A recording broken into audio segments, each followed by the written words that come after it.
Chaque jour, Charles et Carole vous présentent la leçon de l'école du sabbat.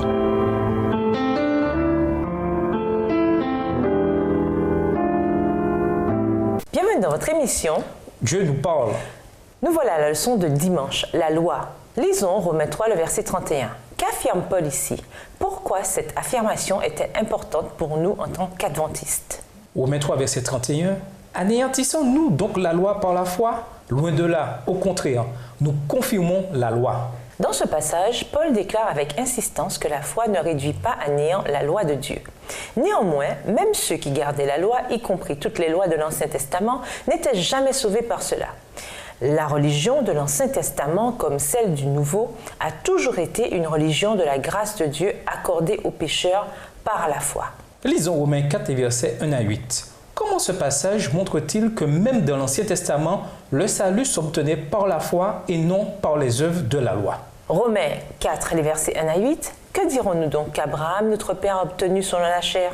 Si Abraham a été justifié par les œuvres, il a sujet de se glorifier, mais non devant Dieu. Car, que dit l'Écriture? Abraham crut à Dieu et cela lui fut imputé à justice. Or, à celui qui fait une œuvre, le salaire est imputé, non comme une grâce, mais comme une chose due.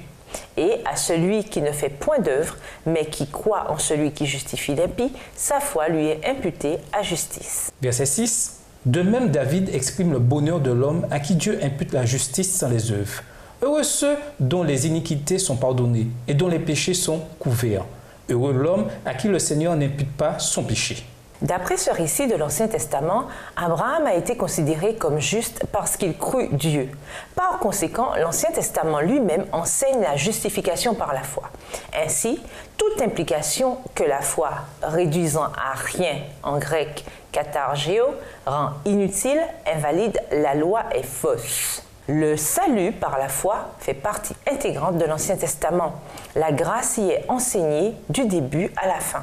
Par exemple, tout le rituel du sanctuaire n'était-il pas une représentation de la manière dont les pécheurs sont sauvés non par leurs propres œuvres, mais par la mort d'un substitut?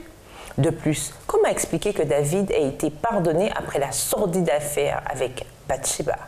Assurément, ce n'était pas l'observation de la loi qui l'a sauvé, car il en avait transgressé tellement de principes qu'elle le condamnait sur bien des points. Si David avait dû être sauvé par la loi, alors David n'aurait pas été sauvé.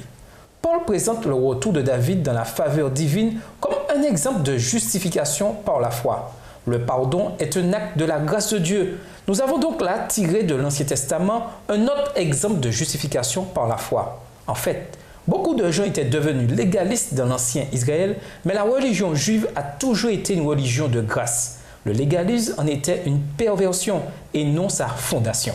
Attardez-vous quelques minutes sur le péché de David et son rétablissement.